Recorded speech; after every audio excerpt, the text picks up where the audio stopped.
Assalamualaikum warahmatullahi wabarakatuh.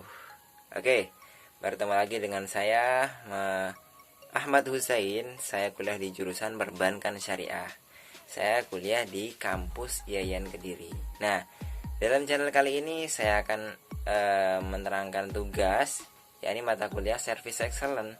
Nah, tugasnya ini adalah mereview jurnal. Nah, bagaimana reviewnya? Oke, akan kita bahas kali ini ya. Oke, jadi sebelum kita masuk ke pembahasan jurnal yang mau saya review, perlu kita kenali terlebih dahulu identitas jurnal tersebut. Nah, untuk jurnal judulnya adalah Pengaruh Komunikasi Organisasi dan Motivasi Kerja terhadap Kinerja Karyawan pada PT Bank Bukopin Terbuka Cabang Palembang. Nah, itu dari judul jurnal. Lalu untuk jurnal ini berkaitan atau jurnal ini adalah jurnal manajemen kompeten.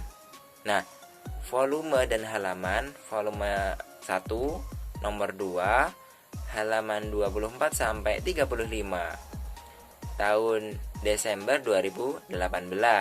Nah, penulisnya adalah Indah Mawarni.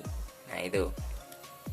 Nah, tujuan dari penelitian ini adalah tujuan utamanya dalam meneliti jurnal ini adalah untuk memperoleh pemahaman yang lebih baik tentang bagaimana komunikasi organisasi publik dijalankan. Nah, metode penelitian. Metode yang digunakan dalam penelitian ini adalah metode purpose sampling. Purpose sampling merupakan sampel yang dipilih dengan maksud atau tujuan tertentu. Selanjutnya, objek dari penelitian di jurnal ini, objek dari penelitiannya adalah PT Bank Bukopin Terbuka Cabang Palembang. Seperti itu. Nah, selanjutnya hasil dan pembahasan ya. Dalam jurnal ini dibahas mengenai komunikasi organisasi antara satu karyawan dengan yang lainnya guna untuk kepentingan sebuah perusahaan agar sistem operasional dapat berjalan dengan baik sesuai apa yang diinginkan. Nah, PT Bank Bukopin Terbuka dalam menjalankan transaksi hariannya berbasis online di seluruh Indonesia.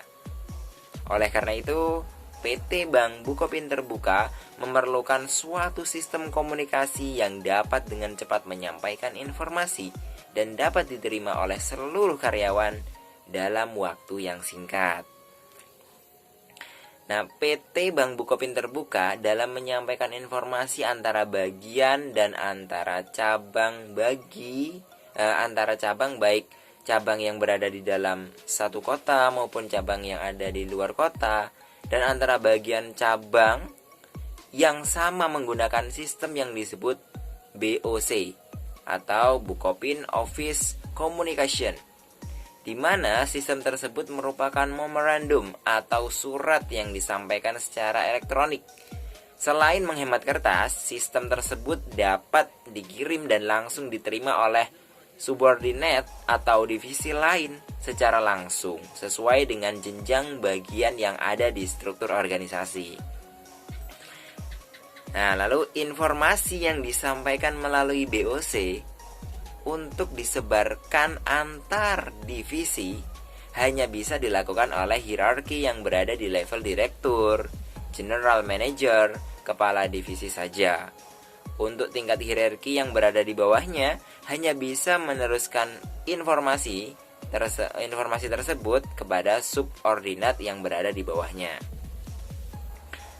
Nah, jadi kesimpulan dari jurnal tersebut yang saya review. Jadi kesimpulannya, dunia yang semakin canggih seperti zaman sekarang ini harus disikapi dengan cara yang bijak. Dengan mengikuti perkembangan zaman yang ada, kegiatan operasional yang dijalankan oleh sebuah perusahaan dapat berjalan dengan lancar. Betul kan? Nah, dalam jurnal yang telah saya review menggambarkan bahwa suatu kegiatan operasional suatu perbankan yang dijalankan oleh perusahaan tidak akan bisa berjalan dengan baik jika suatu komunikasi yang disampaikan oleh direktur, manajer, dan yang lainnya melalui media internet itu mengalami hambatan. Media internet yang disampaikan oleh perusahaan ini menggunakan sistem yang disebut BOC, yang saya tadi katakan ya. BOC adalah Book Open Office Communication, yang dimana sistem tersebut berupa memorandum atau surat yang disampaikan secara elektronik.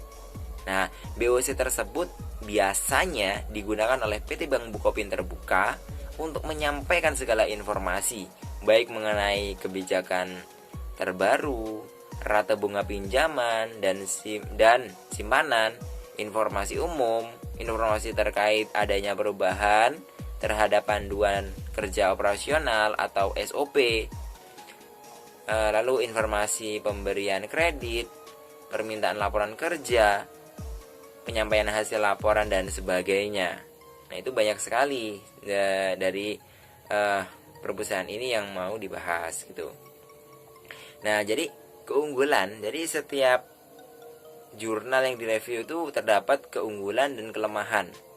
Nah, keunggulan dari jurnal ini adalah hasil penelitian yang telah dilakukan oleh si penulis jurnal. Bahasa yang digunakan cukup sederhana sehingga sangat mudah diimplementasikan oleh pembaca.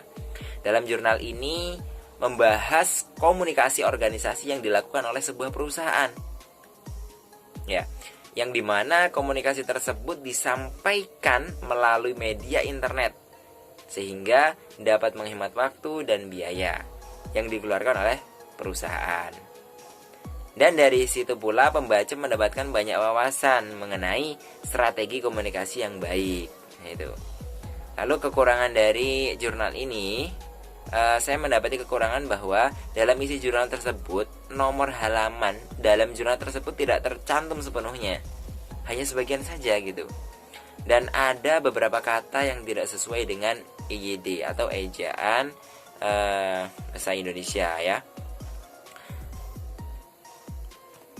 Mungkin cukup sekian review jurnal yang dapat saya sampaikan. Kurang lebihnya saya mohon maaf. Saya akhiri. Wassalamualaikum warahmatullahi wabarakatuh. Terima kasih.